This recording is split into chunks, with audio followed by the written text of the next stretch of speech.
Sí, para los campesinos, dos grandes reclamos que mueven sus movilizaciones son la propiedad del agua y la lucha contra las extorsiones y la inseguridad.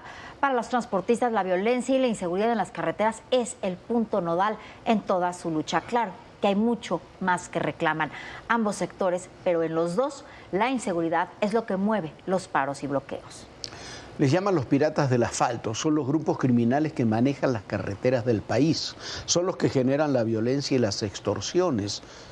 Tanto los transportistas como las autoridades los tienen identificados, pero pareciera que nunca les pasa nada.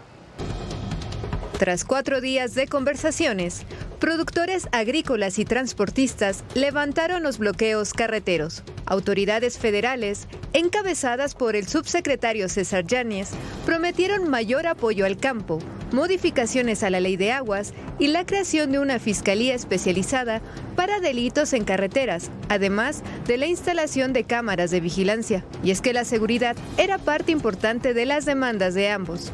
¿Qué pedimos? Seguridad. ¿Qué pedimos? Que cesen las extorsiones. Pero ¿será suficiente para evitar las extorsiones, robos y asaltos en carreteras de México? El hartazgo de ambos sectores se ha visto reflejado por años. Esto se debe a que los llamados piratas del asfalto operan en total impunidad para asaltar, robar y hasta golpear a los transportistas. Yo empecé a manejar en el 1979, tenía yo como 14 años.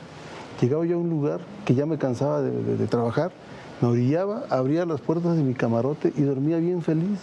Sin preocupación. Sin preocupación, hoy vamos por los espejos viendo quién se nos arrima, quién se acerca, quién nos rebasa, quién se nos empareja, porque vamos con miedo, vamos con temor. El periodista Héctor de Mauleón advierte que existen 30 bandas criminales, las cuales operan en el Estado de México, que además de robar, cometen extorsiones. Tenemos transportistas de aquí de San Luis Potosí que viajan a la frontera, sobre todo para Matamoros, donde los tienen con cuota.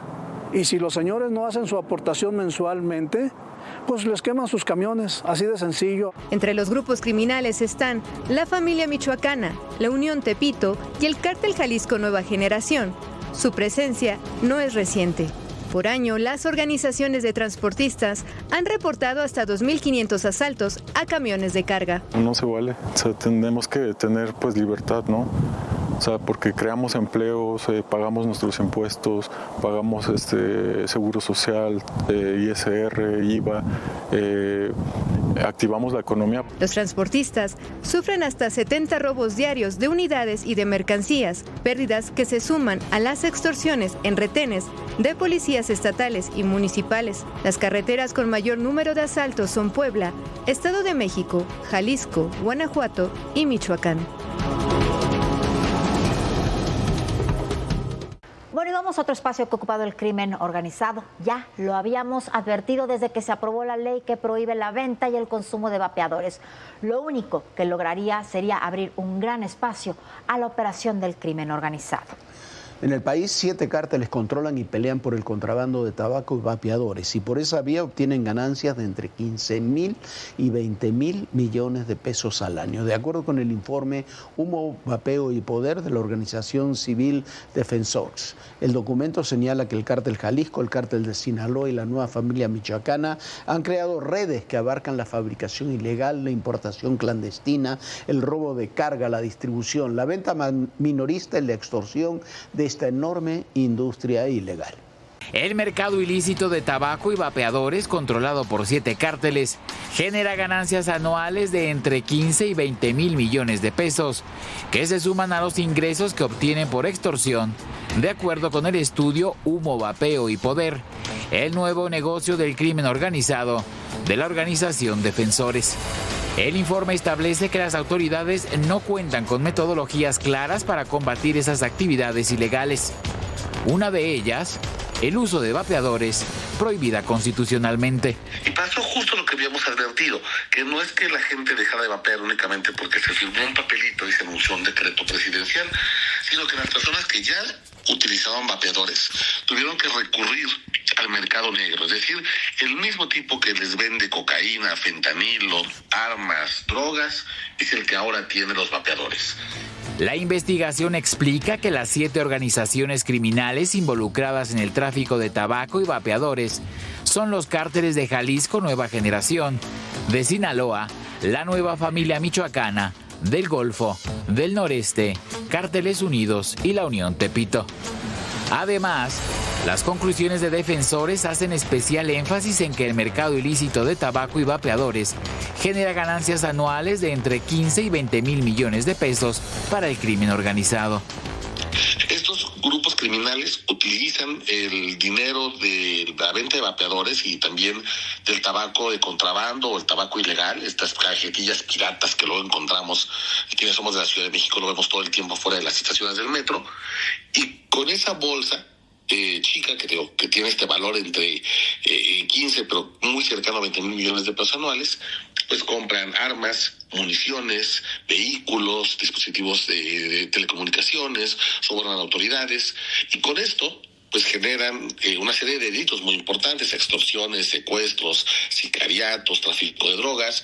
Es decir, lo que parecería que no tiene una consecuencia en la vida real termina por ser un instrumento con el cual el crimen organizado nos hace daño en los delitos que más nos afectan.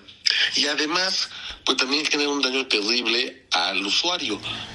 La Comisión de Salud de la Cámara de Diputados aprobó el dictamen que reforma la Ley General de Salud para prohibir por completo la venta, distribución y comercialización de cigarros electrónicos y vapeadores. Pero la política prohibicionista, en lugar de regular, ha provocado que el vapeador se convierta en un producto clave del crimen organizado. La prohibición proviene por lo general tiene dos orígenes. Uno es el miedo irracional a algo que no sabemos qué es. Y segundo es el rechazo a la discusión científica. Y empecemos a discutir mejor cómo regularizamos este tipo de productos, en vez de ir a la prohibición, que ha probado históricamente, no solamente en México, en el mundo, ser ineficiente y además ser peligrosa. Para ADN Noticias, Víctor Núñez, Fuerza Informativa Azteca. Mire, me da muchísimo gusto informarle que hoy la Asociación Reporteros 2025, una asociación de reporteros de todo el país con mucha tradición, le otorgó a mi compañera, a nuestra compañera Viviana Belsazo, el Premio a la Libertad de Expresión Ricardo Rocha 2025. Lo entregaron en esta ceremonia, tuvieron una gran ceremonia el día de hoy, nosotros no pudimos estar, ellos están hoy acompañándonos aquí en el estudio de ADN Noticias para entregarle a Viviana este reconocimiento. Bueno, ¿y qué les puedo decir? El día de hoy estoy sumamente feliz, honrada y agradecida que estén aquí mis compañeros de reporteros con este premio que me gané, no lo puedo creer, qué felicidad. Gracias. Muchísimas gracias. Gracias, Viviana.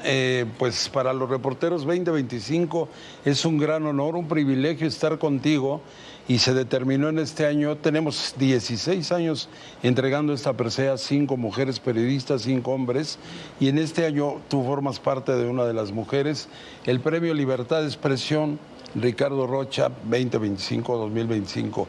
Sobra decir por qué, habría que decir muchas cosas de ti, Viviana.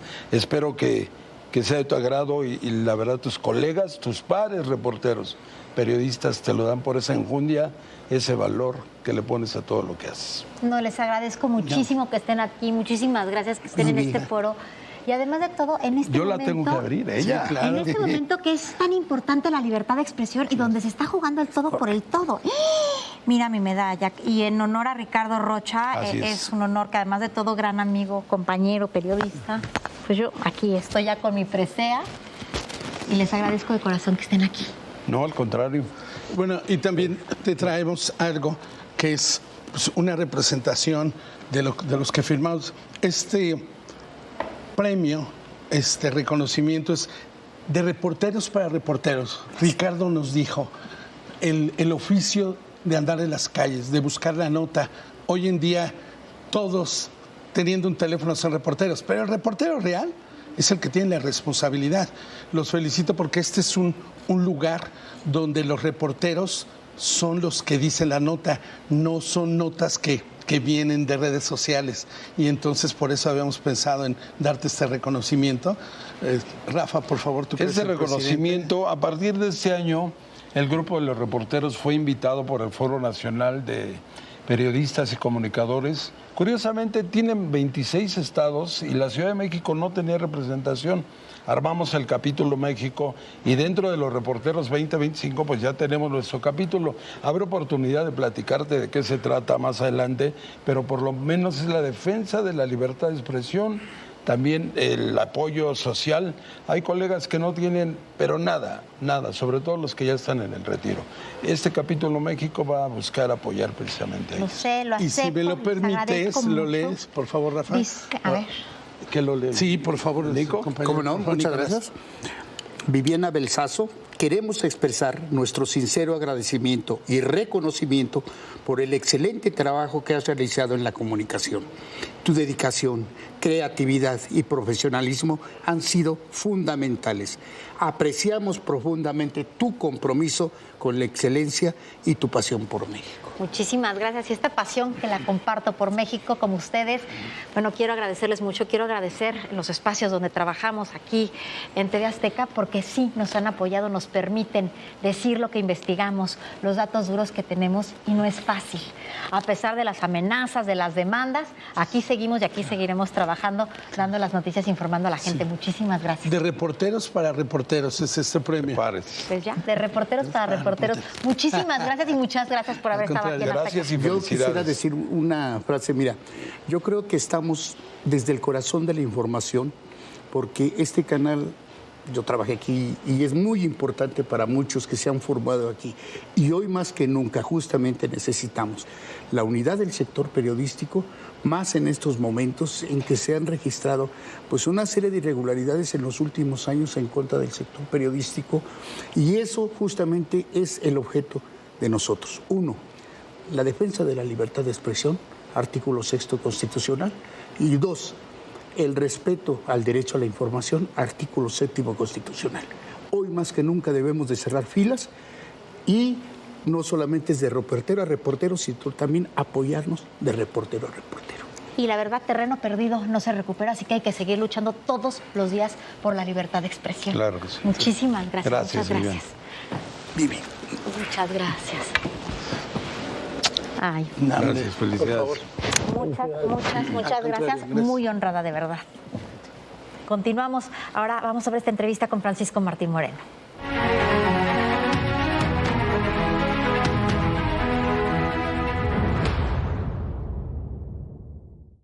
Mire, me da un enorme placer presentar a gran escritor, historiador, pero por sobre todas las cosas un gran amigo, Francisco Martín Moreno, con su nuevo libro, Los tiempos malditos, se llama este libro, un libro sobre las épocas que antes le llamaban de la conquista, ¿no, Paco? Sí. Pero ahora ya queda mal decirle las épocas de la conquista, pero bueno, esa es la historia que queda en el inconsciente colectivo. Pues sí, porque muy buenas noches. Gusto, la verdad, muy buenas noches, porque además de todo, Francisco Martín Moreno regresa a la novela histórica con este libro, que es tu género, la verdad es lo que mejor sabes hacer. Y es un libro que empieza desde la época fundacional de nuestro país. Así es. Y tú le llamas los tiempos malditos. ¿Por qué fueron tan malditos? Pues ponte a ver, era una civilización que cuando llegan los mexicas, digamos, al lago de Texcoco, se quedan en unos charcos hediondos donde nos dijeron de niños que tenían que encontrar un lugar donde hubiera una víbora, un águila devorando una serpiente y sobre un nopal. Sobre un nopal. Y de repente llegan una expansión imperial en 200 años, llegan hasta el norte de Michoacán y casi hasta Honduras. O sea, hay que ver el talento de esta gente. Era un imperio gigantesco.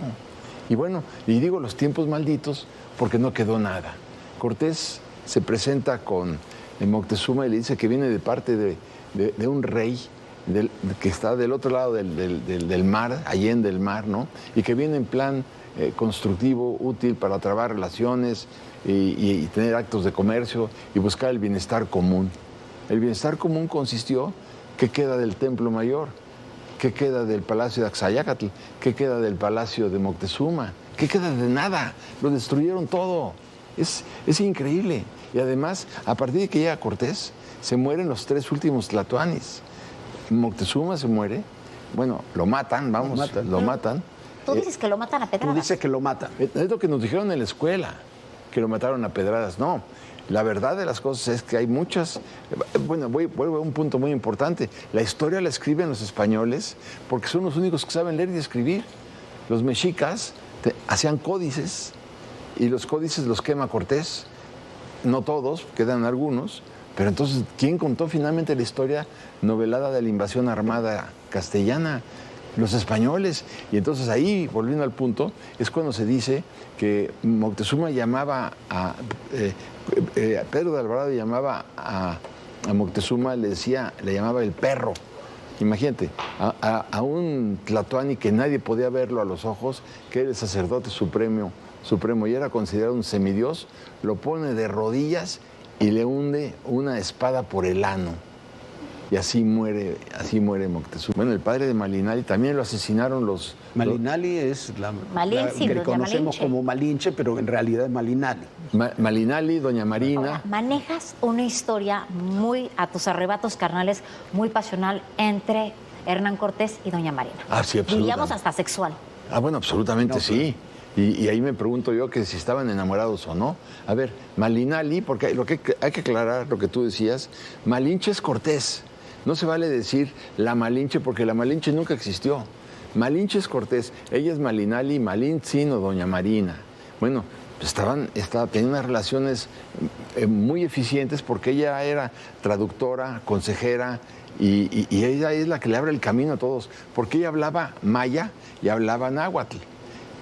Pero Cortés no hablaba más que castellano. ¿Y cómo quieras que se comunicara Cortés con Moctezuma? Era imposible. Pero encuentran a un náufrago que se llamaba Cándido, Aguilar, ya lo diré. Y es cuando él habla maya y habla castellano, Jerónimo de Aguilar. Y lo encuentran y entonces... Malinche le hablaba en maya. Malinche le hablaba en maya. Era una triple traducción. Ese triángulo fue el que permitió la conquista. Porque, por ejemplo, Cortés le decía algo quería decirle algo a Moctezuma, entonces le decía a Jerónimo de Aguilar en castellano y él se lo traducía en maya a Malintzin y Malintzin le hablaba a Moctezuma en náhuatl. Esta es la historia. Yo te voy a debatir algo. Sí. ¿De veras crees, y lo dices en el libro, que Hernán Cortés sabía que había 3 personajes que tenían viruela y que los utilizó a propósito para contagiar a la población? Absolutamente sí. Pero a ver, te voy a decir, en las cruzadas y en las batallas en la España medieval, utilizaban cadáveres de personas que habían muerto infectadas por una infección terrible, a lo mejor la viruela, y los aventaban por arriba de los muros de los torreones para que cayeran adentro de los torreones y entonces se produjo una peste espantosa. Estamos hablando de eso pues un par de siglos antes. Cortés, cuando Cortés ya le gana... porque hay otro punto importante. Cortés ya llevaba viviendo 235 días en Tenochtitlan. Es mentira que Cortés hubiera llegado y bombardeó todo. No, Moctezuma, el 8 de noviembre, se conocen, de 1519, y lo invita al otro día para que juntos vayan a vivir a Tenochtitlan. Y lo ubica en el palacio de Axayácatl, que había sido el palacio de su padre. Y ahí se queda 235 días. ¿Cuándo se termina esta gran fiesta? Cuando le dicen que llegó Pánfilo de Narváez a Veracruz, porque viene a arrestarlo. Cortés se tiene que ir a enfrentarse o a recibir a Pánfilo de Narváez. Porque era un traidor. Claro. Cortés era un traidor. Cortés vino con el dinero de Diego Velázquez a investigar y a hacer un levantamiento económico, comercial, pero Cortés lo traicionó, fundó la Villa Rica de la Veracruz, que fue lo que hizo, y al fundarlo traicionó a Velázquez, y por eso Velázquez lo manda a arrestar un año después. Y entonces es cuando Cortés tiene que ir a pelear con Pánfilo, y ahí le gana a Pánfilo. Pánfilo pierde un ojo en la batalla, y es cuando vienen de regreso a México que le dicen a Cortés, Hernando, se lo dice Diego de Sandoval, aquí hay 3 negros infectados de viruela. Lo importante es ver cuántas batallas hubo después de la Noche Triste. Cuando Cortés regresa a México, bueno, pues para reivindicarse y quedarse con Tenochtitlan. Las batallas fueron insignificantes, se mueren, no sé, 100, 200 personas. Terminan siendo batallas relativamente pequeñas. Porque ya no había... se toma la ciudad. Porque ya no había guerreros, ¿no? Los caballeros águila se habían acabado. ¿Cuál fue la relación de Hernán Cortés con Carlos I? Bueno, a ver, Cortés le manda la primera carta de relación a Carlos I en marzo de 1520 y había llegado Cortés en noviembre de 1519. Cortés ya llevaba viviendo 5 meses encantado y es cuando le informa al rey. A ver, Carlos I, para comenzar, tenía 19 años de edad. No hablaba castellano y hablaba muy bien francés y alemán. Bueno, eso es lo que hablaba. Pero imagínate un niño de 19 años, pues ¿qué va a saber? Él no sabía. A ver, Carlos I no mandó ni siquiera un maravedí, que era la moneda de la época, ni un soldado, ni mandó nada. La expedición la financia Diego Velázquez con Cortés. Bueno, a donde voy con esto es que, ¿por qué razón nunca recibió Carlos I a Cortés? ¿Por qué nunca lo nombró virrey de la Nueva España? En lugar yo creo que eran muchas oportunidades que tuvo de premiar a Cortés, porque le entregó territorios que eran 50 veces más grandes que Castilla y que Aragón, juntos. Bueno, pues no, ni lo nombra virrey, ni lo recibe, ni le da ningún cargo en la corte, más que le dio el marquesado del Valle de Oaxaca, eso sí, pero prohibió también que circularan las cartas de relación. Entonces empecé a ver por qué y encontré un dato maravilloso que es el con el que yo quisiera sentarme a discutir con los historiadores. Fíjate que hay algo que se llama los juicios de residencia. Los juicios de residencia los habían iniciado los reyes españoles o castellanos para juzgar in situ en donde se habían desempeñado los alcaldes, los gobernadores y los conquistadores. Entonces el rey mandaba 4 o 5 jueces a levantar un inventario de los cargos de los locales para saber cómo se había comportado en este caso Cortés. Entonces le manda una misión en 1526. En junio de 1526, Carlos I ya manda una misión integrada por un abogado que se llamaba Ponce de León, Luis Ponce de León, y 3 ayudantes judiciales. En junio de 1526. En julio de 1526, o sea, un mes después, amanecen muertos los 4, porque se comieron unas natillas. Sí. Entonces dices, espérame, ¿qué pasó? Entonces el rey vuelve a mandar a otra expedición con otro juez que se llama Marcos de Aguilar, y a los 2 meses amanece muerto. Gran libro. Gracias a ustedes, a ver qué les parece.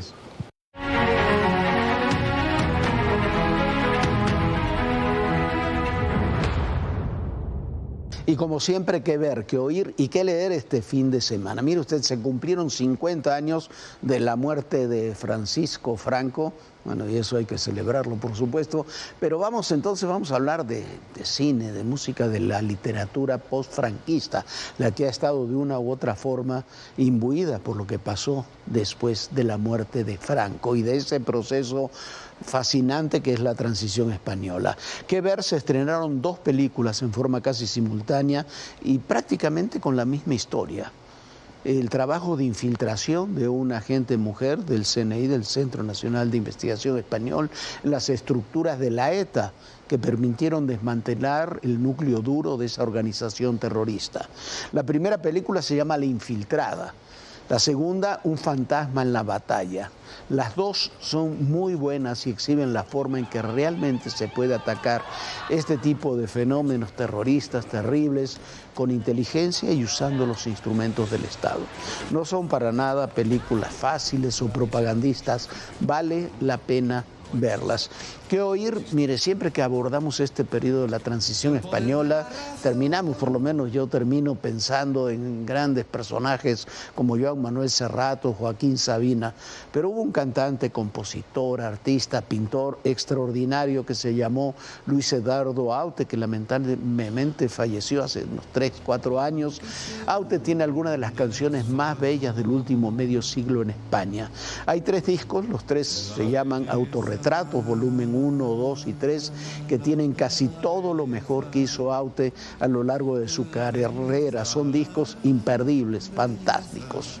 Y que leer un libro que relata una de las historias claves en la transición, el momento que permitió que hubiera una transición, el intento de golpe de Estado del coronel Tejero en 1981, cuando ese comandante de la Guardia Civil tomó el Congreso de los Diputados durante una comparecencia del primer ministro Adolfo Suárez.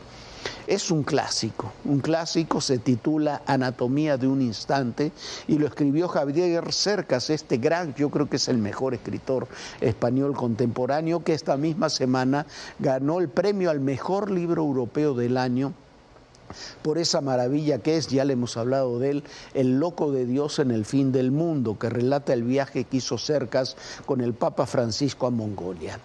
El instante del que habla este libro, Anatomía de un instante, al que hace alusión el libro, es el momento en que Tejero disparó al techo de la Cámara de Diputados para que todos se arrojaran al piso, y hubo 3 hombres que se quedaron de pie desafiándolo. El primer ministro Adolfo Suárez, el viceprimer ministro, que era un importante mando militar, además el teniente coronel Manuel Gutiérrez Mellado, y el líder del Partido Comunista Español, Santiago Carrillo. Todo está contado en un libro, Viviana, que es francamente extraordinario. Muchísimas gracias, ahí están todas las recomendaciones, tienen mucho que hacer, pásela espectacular. Yo estaré fuera toda la próxima semana porque estoy inscrita en un curso de seguridad en los Estados Unidos, pero Jorge Fernández se queda aquí con todo el programa y con varias entrevistas que dejamos preparadas, Jorge. Sí, y además, permíteme el comercial, el domingo, que es domingo 7. Domingo 7, 6 de la tarde en la FIL, Guadalajara. En la Feria del Libro de Guadalajara. Viviana presenta su libro, ahí estaremos también con Jimena Urrutia, ¿no? La otra presente. Sin bajar la guardia, el manual de seguridad personal, también me encantará que nos puedan acompañar. Esa historia se la contamos la próxima semana. Muchísimas gracias por acompañarnos. Tenga un gran fin de semana. Y recuerde, en el poder y en la política todo, pero absolutamente todo es personal. Gracias.